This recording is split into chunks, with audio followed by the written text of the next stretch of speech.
মিঠুন চক্রবর্তী নাকি আমার বিরুদ্ধে একটি মানহানির মামলা করেছেন 100 কোটি টাকার। 100 কোটি টাকা তো কম বলেছে মিঠুন দা, 100 কোটি টাকা কম বলেছে। আপনাদের দল উঠে যাবে যদি ও ঠিকঠাক পয়সা মানহানি করে। আমরা কিন্তু দীপক ঘোষ পড়েছি, আমরা কিন্তু ওগুলো নিয়ে ঘাঁটি না। ঘাঁটলে কি হবে বলুন তো? যে দল বদলু মাল। কুণাল বাবু, আপনি কি বদলু? আপনি তো বলেছিলেন সব থেকে বড় বেনিফিশিয়ারি মমতা ব্যানার্জি।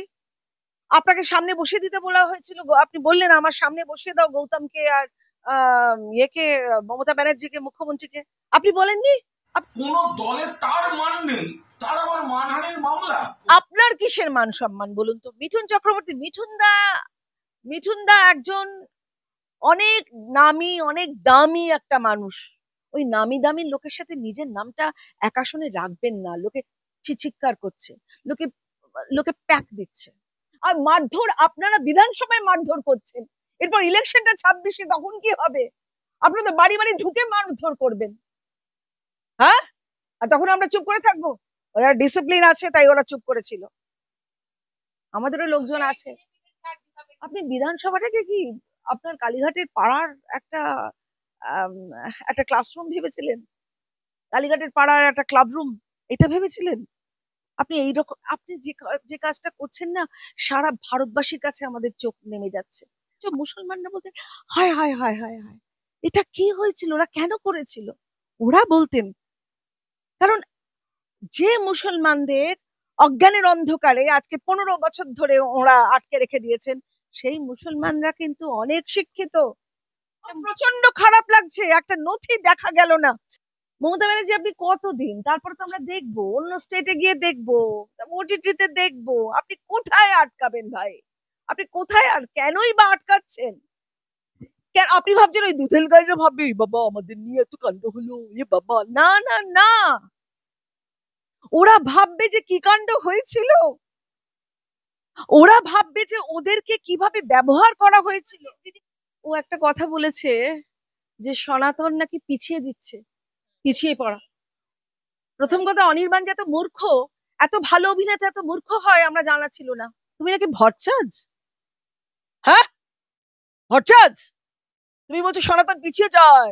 এই কে ভাই সনাতন? এই আমরা সনাতন এসেছি, কি করবে? কি কি কি কি করবে? সনাতনীটা মানেটাই জানো না, পারবেন না। রানু মন্ডলের মতো ফুস ভ্যানিশ হয়ে যাবে। দা বেঙ্গল ফাইলস আমাদের এখানে এলো না আজকে। বাঙালি দা বেঙ্গল ফাইলস দেখা থেকে বিরত রইলো, কারণ পশ্চিমবঙ্গে রিলিজই হলো না। আমার সঙ্গে রয়েছেন অভিনেত্রী তথা বিজেপি নেত্রী পাপিয়া অধিকারী। কথা বলবো দিদির সাথে। দিদি, বলছি বেঙ্গল ফাইলস আজকে আমরা দেখতে পেলাম না। আমরা মানে বেঙ্গল ফাইলস থেকে দূরে থাকলাম, আমাদের রাজ্যেই এলো না মুভিটা। আমাদের বাংলাকে অজ্ঞানতার অন্ধকারে মমতা ব্যানার্জি একেবারে বন্দি করে রেখে দিয়েছে, অজ্ঞানতার অন্ধকারে। আমাদের আছে না, জ্ঞানতিমিরান্ধস্য জ্ঞানাঞ্জয় শলাকয়া চক্ষুর্মিলিতং যেন তস্मै শ্রী গুরবে নমঃ, ওই গুরুটা ভুলভাল। আমাদের যে গুরু না, সে ভুল। আমাদের যে গার্ডিয়ান, আমাদের যে গার্জেন, আমরা তাকে ভোট দিই বা না দিই, সে তো মুখ্যমন্ত্রী। তিনি 78 বছর আগে একটা ডকুমেন্টেশন, একটা তথ্য, একটা নথি আমাদের দেখতে দিলেন না। তিনি ভাবছেন তার এই দুধেল গাইরা বোধহয় খুব খেপে যাবে। দুধেল গাইরা দেখতো যে যে মুসলমানরা, আজ থেকে নয় কিন্তু, অষ্টাদশ শতক থেকে কিন্তু হিন্দু মুসলমানের এই কমব্যাট হয়েই চলেছে। এটা কিন্তু একটা আলাদা আলাদা ঘটনা নয়। কিন্তু 78 বছর আগে, it has got nothing to do with Mamata Banerjee, it has got nothing to do with BJP or Trinamool or any other party. Congress party তখন ছিল, ইয়েস। তো তখন কেন এটা করেছিল, কেন হয়েছিল, কেন আমাদের ধর্মের ভিত্তিতে ভাগ করে দেওয়ার ওই ঘটনাটি কেন ঘটেছিল? কতজন, মানে সব লিডার্সরা, দে অল হ্যাড বিন মুসলমানস। আমি এত কথা বলবো না, তোমরা যদি ছবিটা দেখতে তোমরা বুঝতে পারতে। হিন্দুদের একটা অসম্ভব লড়াই, এটা আমাদের হিন্দুদের দেশ। আগে হিন্দু ছাড়া কেউ ছিল না। পর পর পর পর যে সমস্ত কাস্ট ক্রিড এসছে, সব পরবর্তীতে। এটা শুধু 5000 বছর আগেকার নয়, আরো অনেক অনেক হাজার হাজার বছর আগে। রামায়ণ লেখার 60,000 বছর আগে বাল্মীকি রামায়ণ লিখেছিলেন। দিদি একটা জিনিস ছোট্ট কথা, শুধু এইটাই কি দাঙ্গা লেগে যেতে পারতো? এই মুভিটা কি কোনো উস্কানিমূলক? নাথিং নাথিং, কিচ্ছু লাগতো না, কিচ্ছু লাগতো না। বরঞ্চ মুসলমানরা বলতেন, হায় হায় হায় হায় হায়, এটা কি হয়েছিল, ওরা কেন করেছিল। ওরা বলতেন, কারণ যে মুসলমানদের অজ্ঞানের অন্ধকারে আজকে 15 বছর ধরে ওরা আটকে রেখে দিয়েছেন, সেই মুসলমানরা কিন্তু অনেক শিক্ষিত। ওইখানে কিছু উস্কানিমূলক কাজ হয়েছিল, যার জন্য আমাদের ভারতটা দুবার ভাগ হয়েছে। 1905 সালে ভাগ হয়েছে, 1947 সালে ভাগ হয়েছে। শিল্পী হিসেবে খারাপ লাগছে না? একটা প্রচন্ড খারাপ লাগছে, একটা নথি দেখা গেল না। আমাদের সিনেমা, থিয়েটার, গল্প, উপন্যাস, কবিতা কি এই সময় ডকুমেন্টেশন অফ দিস টাইম আমাদের দেখতে দিল না, অথচ সারা দেশ দেখছে। মমতা ব্যানার্জি, আপনি কতদিন, তারপরে তো আমরা দেখবো, অন্য স্টেটে গিয়ে দেখবো, ওটিটিতে দেখবো, আপনি কোথায় আটকাবেন ভাই? আপনি কোথায়, আর কেনই বা আটকাচ্ছেন?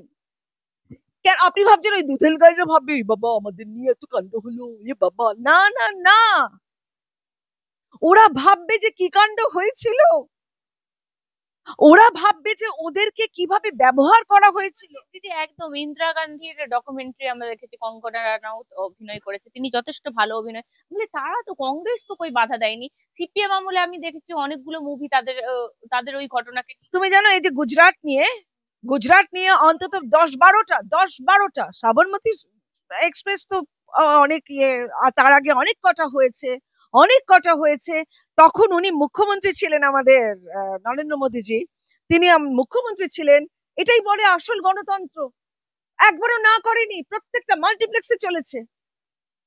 এবং গুজরাটে কি হয়েছিল আসল ঘটনাগুলো আমরা জানতে পেরেছি, তেমনি আপনারাও আসল ঘটনাগুলো জানতে পারতেন, আমরা বাঙালিরা জানতে পারতাম। বিবিসি ডকুমেন্টারি হয়েছে দিদি, আমি হ্যাঁ, বিবিসি ডকুমেন্টারি হয়েছে। 78 বছর আগে কি কি হয়েছে আমাদের জানার দরকার ছিল।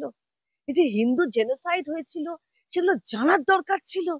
মহিলাদের মানে যাচ্ছে তাই ভাবে, যেভাবে মুরগি ঝোলে, খাসির মাংস ঝোলে, ওইভাবে তাদেরকে ধর্ষণ করে, বেআব্রু করে, যাচ্ছে তাই স্তন কেটে ওইভাবে রেখে দিয়েছিল। রবীন্দ্রনাথ দত্ত বলে একজন আছেন, তিনি আজও বেঁচে আছেন, তিনি আজও বলেন কি কি কাণ্ড হয়েছিল। দিদি আর একটা বিষয় হচ্ছে কুণাল ঘোষ। কুণাল ঘোষ কার্যত যে আক্রমণ করছিলেন মিঠুন চক্রবর্তীর প্রতি, দীর্ঘদিন ধরে আপনি দেখছিলেন মিঠুন চক্রবর্তী এবার 100 কোটি টাকার মানহানির নোটিশ পাঠান।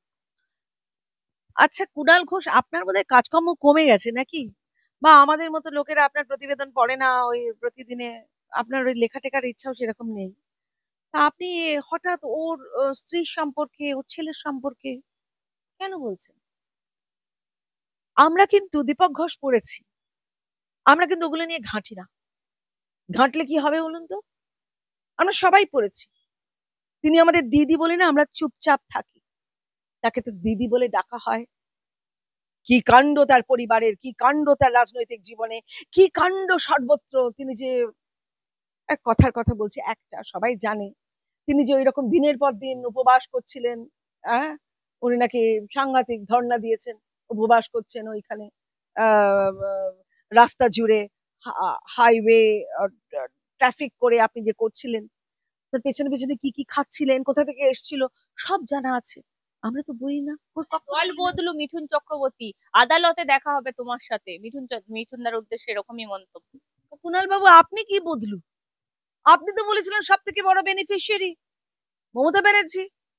আপনাকে সামনে বসিয়ে দিতে বলা হয়েছিল, আপনি বললেন আমার সামনে বসিয়ে দাও গৌতমকে আর ইয়েকে, মমতা ব্যানার্জিকে, মুখ্যমন্ত্রীকে। আপনি বলেননি? আপনি বলেছিলেন তো। তারপরে আপনি এরকম করে বাজনা বাজাচ্ছিলেন। হ্যাঁ, আপনার কথা শুনতে দেওয়া হচ্ছিল না, আর এরকম করে বাজনা বাজাচ্ছিল আপনাদের পুলিশ। তা আপনি কি বদলু? আপনি তো মোরালিটি বদলু। অনেক সময় হতে পারে এই দলের পলিসি আমার ঠিক লাগছে না, সো আই কুইট, তাই করেছেন। অনেকেই করেছেন, তাতে করে তো অসুবিধার কিছু নেই। আপনার কিসের মান সম্মান বলুন তো? মিঠুন দা একজন অনেক নামি, অনেক দামি একটা মানুষ। ওই নামি দামি লোকের সাথে নিজের নামটা এক আসনে রাখবেন না। লোকে চিৎকার করছে, লোকে লোকে প্যাক দিচ্ছে আপনাকে, না লোকে প্যাক দেয়, এত খিস্তি খাচ্ছেন, এত গালাগাল, এত কিছু। আপনার বাড়ির লোক আপনাকে বলে না, বারণ করে না? যে আমিও যাবো চিট ফান্ডের মামলার কাগজগুলো নিয়ে আগে আদালতে প্লিজ আসুন, আপনি আসুন, আপনি মামলাটা করুন মিঠুনদার এগেনস্টে। আমরা তো চাইছি, বারবার বারবার হাইকোর্ট, সুপ্রিম কোর্ট কাছে আপনারা এত এত ঝাড় খাচ্ছেন, তাও আপনাদের লজ্জা নেই? আপনাদের লজ্জা হয় না? আপনি যান, এটা এটা করুন, তাহলে তো বুঝবো। 100 কোটি টাকা কাগজপাতি তো, নিয়ে যাবো। 100 কোটি টাকা তো কম বলেছে মিঠুনদা, 100 কোটি টাকা কম বলেছে। আপনাদের দল উঠে যাবে যদি ও ঠিকঠাক পয়সা মানহানি করে। আর আপনি কি কাগজ দেখাবেন, কি দেখাবেন? আপনি কি করতে চান, কি করবেন? সে কি এত কাঁচা লোক? সে সমস্ত ওইগুলো রেখে দিয়ে তারপরে আপনার সাথে, আপনার কাছে 100 কোটি টাকার মানহানির মামলা করছে? এত কাঁচা লোক? আপনাদের মতো এত কাঁচা লোক হয় না তো। বারবার বারবার হাইকোর্টের কাছ থেকে, সুপ্রিম কোর্টের কাছ থেকে থাপ্পড় খাচ্ছেন, তাতেও কিছু মনে হচ্ছে না আপনাদের? একই সাথে বিধানসভায় গর্জে উঠলেন মুখ্যমন্ত্রী, মোদি চোর, অমিত শাহ চোর, বিজেপি চোর। আহ এটা কোনো গণতন্ত্র নয়, এটা কোনো সংবিধান নয়, এটা কোনো বিধানসভার এ এদের এদের সবকিছু হয়, এদের সবকিছু হয়। আমার কিছু বলার নেই। এটা তো প্রধানমন্ত্রীকে অপমান করছেন, দেশকে অপমান করছেন, সংবিধানকে অপমান করছেন, গণতন্ত্রকে অপমান করছেন। আপনি ভাবছেন এটা বুঝি আপনার দলের এই পথসভা? হ্যাঁ, আপনি কে, কোনটা দল, কোনটা কোনটা রাজ্য, কোনটা ভারতবর্ষের একটা অঙ্গরাজ্যের এই যে রেসপেক্টেবিলিটি, তাদের কোনো ধারণাই নেই। আপনি বিধানসভাটাকে কি আপনার কালীঘাটের পাড়ার একটা আম, একটা ক্লাসরুম ভেবেছিলেন? কালীঘাটের পাড়ার একটা ক্লাব রুম এটা ভেবেছিলেন? আপনি এইরকম, আপনি যে কাজটা করছেন না, সারা ভারতবাসীর কাছে আমাদের চোখ নেমে যাচ্ছে, আমাদের ওদের চোখে আমরা নেমে যাচ্ছি। আপনারা ঠিক করছেন না। মানে আমরা, আপনি জানেন না তাহলে শঙ্কর বাবুকে আপনারা এরকম করলেন আপনাদের মার্শালকে দিয়ে, নাকি নিজেরা? মানে কি? আর মারধর, আপনারা বিধানসভায় মারধর করছেন, এরপর ইলেকশনটা 26-এ, তখন কি হবে? আপনাদের বাড়ি বাড়ি ঢুকে মারধর করবেন, হ্যাঁ? আর তখন আমরা চুপ করে থাকবো? ওরা ডিসিপ্লিন আছে তাই ওরা চুপ করেছিল, আমাদেরও লোকজন আছে।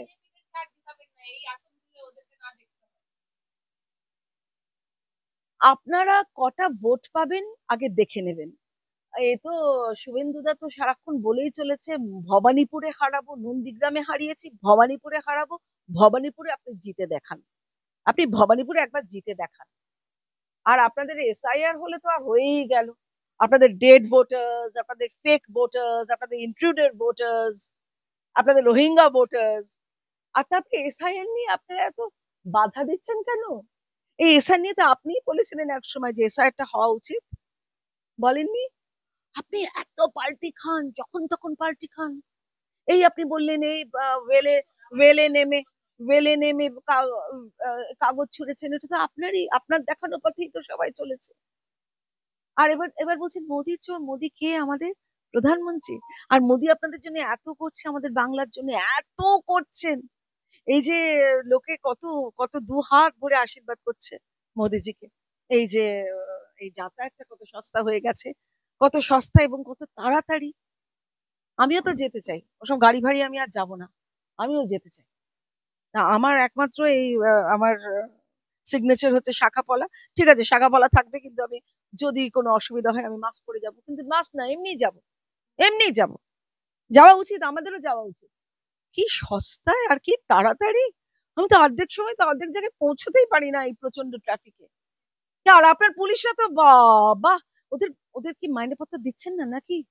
সবখানে সব জায়গায় দাঁড়িয়ে দাঁড়িয়ে টাকা চাইছে, ভিক্ষে চাইছে। আগে কলকাতার মধ্যে এরকম ছিল না, সব সময় ভিক্ষা চাইছেন।